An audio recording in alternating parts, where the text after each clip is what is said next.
She was the empress of Chinese cinema, a global fashion icon who commanded multi-million-dollar deals and topped Forbes lists with untouchable grace. Fan Bingbing was more than a star. She was a phenomenon. But in 2018, at the absolute height of her power, she vanished from the face of the earth.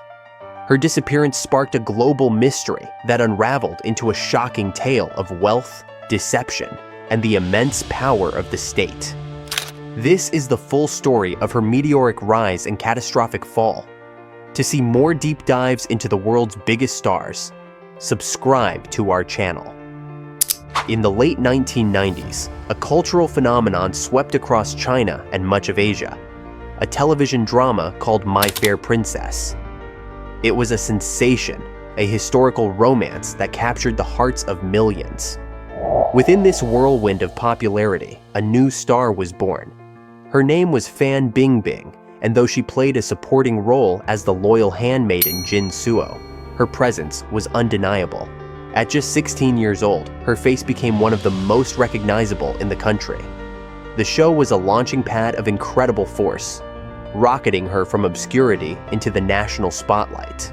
While other actors might have been overwhelmed by such sudden fame, for Fan, it was merely the first step on a long and deliberate climb. She possessed a quiet determination that belied her youth, a sense that this initial success was not a destination, but a starting point. The transition from television to the silver screen is a path littered with failed attempts, but Fan Bingbing navigated it with a shrewdness that would come to define her career. The pivotal moment arrived in 2003 with the film Cell Phone. Directed by the acclaimed Feng Xiaogong, the movie was a slick, modern satire that became the highest-grossing film of the year in China.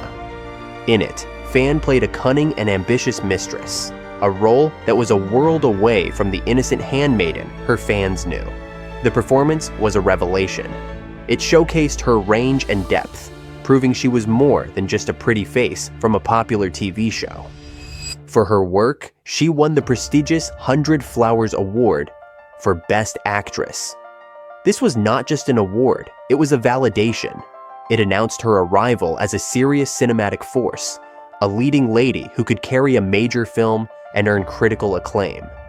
The industry took note, and the roles that followed grew in prestige and complexity. By 2007, Fan was no longer content to simply be an actress for hire, a beautiful piece in someone else's puzzle. She made a move that was audacious and transformative. She founded her own company, Fan Bingbing Studio. This was a declaration of independence and ambition. She was taking the reins of her own career, becoming the architect of her own empire. It was a move that demonstrated a remarkable business acumen. She began producing her own television shows and films, carefully selecting projects that not only highlighted her talents, but were also commercially successful. She was now a boss, a producer, a power player in an industry dominated by men. She managed her brand with meticulous care, cultivating an image of strength, elegance, and untouchable glamour. The nickname the public gave her, Fan Ye, or Lord Fan, was a testament to this powerful persona. It was a term of respect, acknowledging that she was not just a starlet, but a woman in command of her own destiny. While her dominion over the Chinese entertainment industry was secure, Fan's ambitions were global. She began a calculated expansion into the international market. A small role in the Chinese version of Iron Man 3 was a test of the waters, but her true Hollywood debut came in 2014 with the superhero blockbuster X-Men, Days of Future Past. She played Blink, a mutant with the power to create teleportation portals. Though her screen time was limited, her impact was enormous. With her striking purple-streaked hair and glowing green eyes, she was a visually stunning presence. The role introduced her to a massive worldwide audience. Her image beamed onto thousands of screens from New York to London. She was no longer just a Chinese superstar. She was a recognizable face in a global franchise, a member of the Hollywood elite.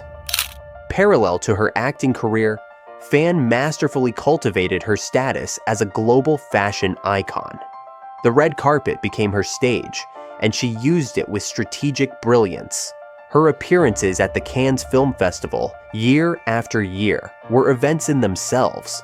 She didn't just wear dresses, she created moments. Her now legendary dragon robe by designer Lawrence Shu, an imperial yellow gown embroidered with 2 leaping dragons, was a bold statement of her cultural identity and her queenly status.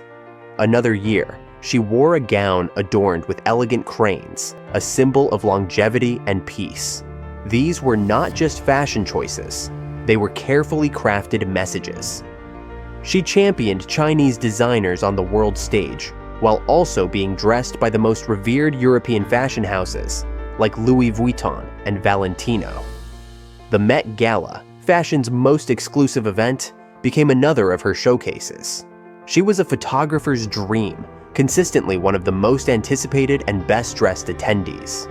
This fusion of cinema and high fashion made her an irresistible commodity for luxury brands. She became the face of companies like Chopard and L'Oreal, her image adorning billboards and magazine covers across the world. The culmination of this relentless 2-decade-long ascent was a level of wealth and influence that was almost unimaginable. From 2013 to 2017, for 5 consecutive years, she was ranked #1 on the Forbes China Celebrity 100 list.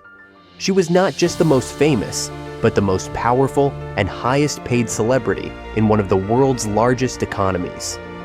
Her name was synonymous with success, glamour, and power. She had built an empire that spanned films, television, production, and fashion. From the hopeful young actress in a period drama, she had transformed herself into a global brand, a cultural icon whose every move was watched by millions. At the beginning of 2018, Fan Bingbing stood at the absolute pinnacle of her career, an empress reigning over a vast and glittering domain of her own creation. At the zenith of her power in early 2018, Fan Bingbing was more than a celebrity. She was an institution, a shimmering symbol of China's modern glamour and global reach. But the higher an object soars, the more devastating its fall. The first tremor of the earthquake that would shatter her world came not from a government agency or a business rival, but from a single social media post in May. A retired television host named Kui Yongyuan, nursing an old grudge over a film he believed satirized him, decided to expose the rot at the heart of the film industry. He posted images of contracts that allegedly belonged to Fan Bingbing. The documents hinted at a widespread and shadowy practice known as yin-yang contracts. The scheme was deceptively simple. One contract, the yin or shady contract, would detail an actor's enormous true salary. A second, the yang or sunny contract, would show a much smaller officially declared figure. This fraudulent document was then submitted to tax authorities, allowing stars to illegally evade massive tax payments on their multi-million-dollar earnings. Kui's posts went viral, and while he initially targeted the industry at large, Fan Bingbing, as its most radiant and successful star, became the face of the scandal. The accusation struck a nerve with the public, sparking widespread outrage over the perceived greed of the ultra-wealthy elite. The ground beneath the Empress's throne had begun to crumble. As the controversy raged online throughout June, the official response was initially muted. Then, in July, something strange happened. Fan Bingbing disappeared. It was a vanishing act so complete it was chilling. Her prolific social media accounts, usually a daily stream of fashion shoots, film promotions, and personal updates for her 62 million followers, fell silent. A scheduled appearance for a luxury brand was abruptly canceled. Her name was quietly removed from the posters of an upcoming film. It was as if she had been erased from existence. For 123 days, the world heard nothing from her or her team. A void opened, and into it rushed a torrent of frantic speculation. International news outlets from the New York Times to the BBC ran stories with alarming headlines questioning her whereabouts. Was she under house arrest? Had she been secretly detained by the government? Had she fled the country? The silence was deafening, and it sent a wave of fear through the entire Chinese entertainment industry. If a star of Fan Bingbing's magnitude could be made to disappear without a trace or a word of explanation, then no one was safe. The incident became a stark and terrifying demonstration of the state's absolute power and the precariousness of celebrity in China. The glittering world of show business was revealed to be a fragile stage, one that could be dismantled by unseen hands at any moment. Finally, on October 3rd, 2018, the silence was broken. The Chinese state news agency, Xinhua, released an official statement. Fan Bingbing was alive, but she was not free from consequence. An investigation had found her guilty of tax evasion on a colossal scale.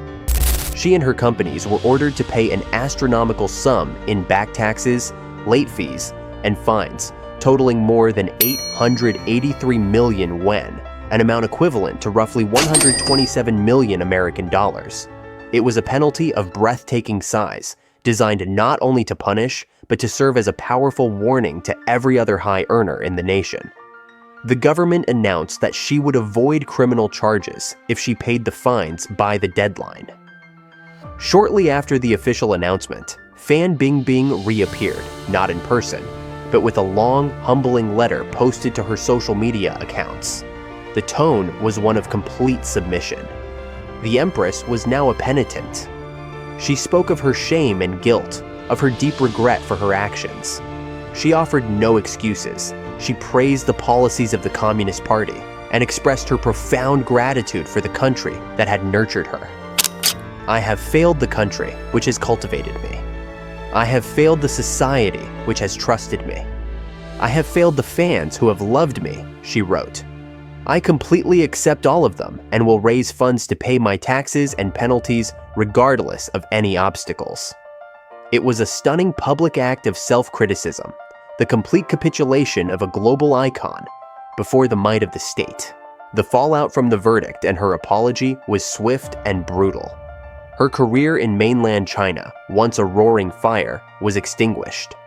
Major film projects she had completed, including a spy thriller with an international cast and a historical epic, were indefinitely shelved. Her face, once ubiquitous on billboards and in magazines, vanished overnight. Luxury brands like Montblanc, De Beers, and Guerlain, companies that had paid millions to associate their products with her glamour, scrambled to sever their ties. Her once unassailable brand was now toxic. The professional ruin was compounded by personal difficulty. For years, she had been in a high-profile relationship with the actor Li Chen. They had become engaged in a lavish, widely publicized celebration in 2017. But in June 2019, as she was still reeling from the scandal's aftershocks, the couple announced their split. In a public post, she wrote, "We are no longer us." It was another devastating loss, the end of a personal relationship that had been a source of stability and happiness during her meteoric rise. By the end of 2019, the woman who had been Lord Fan, the untouchable queen of Chinese entertainment, was left in a kind of exile. Her empire was in ruins, her reputation was shattered, and her path forward was entirely uncertain. The bright lights of her kingdom had gone dark. After the storm, there was a profound and unsettling quiet. The world that had once revolved around Fan Bingbing now spun on without her, its billboards occupied by new faces, its headlines filled with other stories. For a time, she remained a ghost. Her name a cautionary tale whispered in the corridors of power in Beijing's film studios. Her first steps back were not onto a red carpet or a film set, but into the digital world of e-commerce. She focused on her skincare line, Fan Beauty Secret, promoting it through social media with a subdued and careful presence. It was a strategic retreat into a sphere she could control, a way to maintain a connection with her public and generate income while the gates to her former kingdom remained firmly shut. These initial forays were tentative, the actions of a person testing the ice, unsure if it would hold her weight. The persona of Lord Fan was gone, replaced by a more sober and resilient entrepreneur, quietly rebuilding from the ground up. The true path to rehabilitation, however, lay beyond the borders of mainland China. Her international career, once a glamorous side project, now became her primary lifeline. Before the scandal had fully erupted, she had been cast in a major Hollywood spy thriller called The 355, alongside a cast of acclaimed actresses, including Jessica Chastain and Penelope Cruz. As the investigation in China intensified and her travel was restricted, her participation seemed impossible. Yet, in a remarkable display of modern filmmaking and sheer determination, the production moved forward.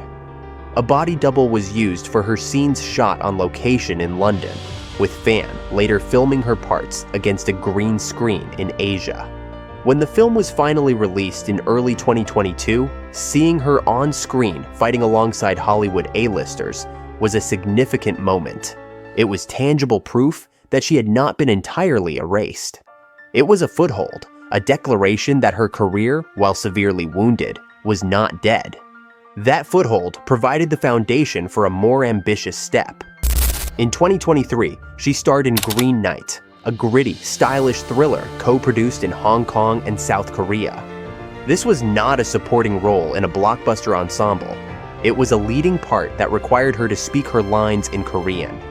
The film premiered at the prestigious Berlin International Film Festival, and her appearance on the red carpet there was symbolic. She was no longer just a fashion plate invited to add glamour to the proceedings. She was the star of a film in competition, returning to the heart of international cinema on her own artistic merit. The role itself was a departure, playing a marginalized woman caught in a dangerous underworld. It was the choice of an actress seeking to redefine herself, to shed the pristine image of her past and embrace a more complex, raw form of storytelling. She was methodically building a new kind of career, one based not on domestic box office dominance, but on international artistic credibility. Throughout this period of professional reconstruction, her status as a global fashion icon proved to be her most durable asset. While her image was still sensitive in China, in Paris, she remained a coveted guest. She returned to the front rows of Fashion Week, dressed in breathtaking couture, reminding the world of the potent star power that had first captivated it. The cameras still flocked to her, and fashion magazines still celebrated her bold style.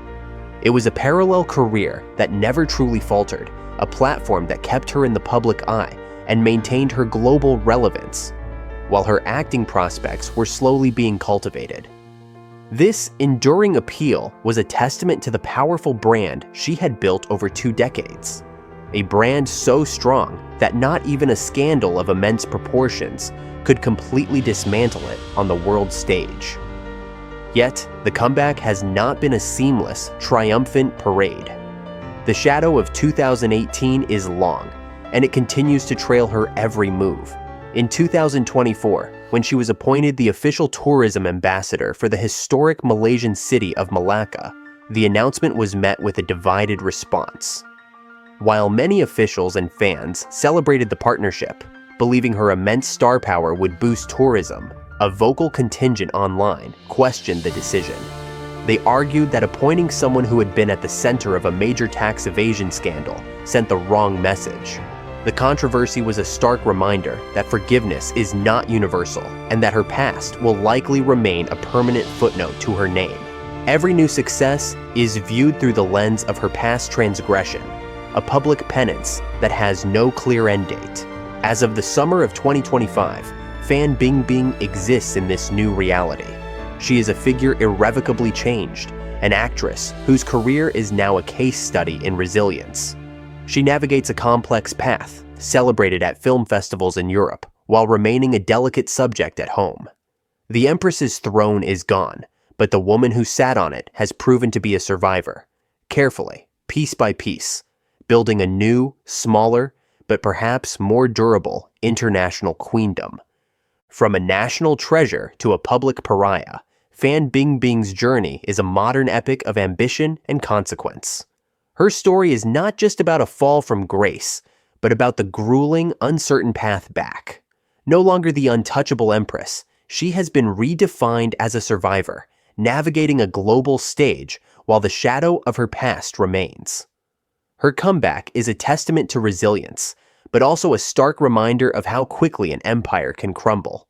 What do you think her next chapter holds? Let us know in the comments and subscribe for more stories that go beyond the headlines.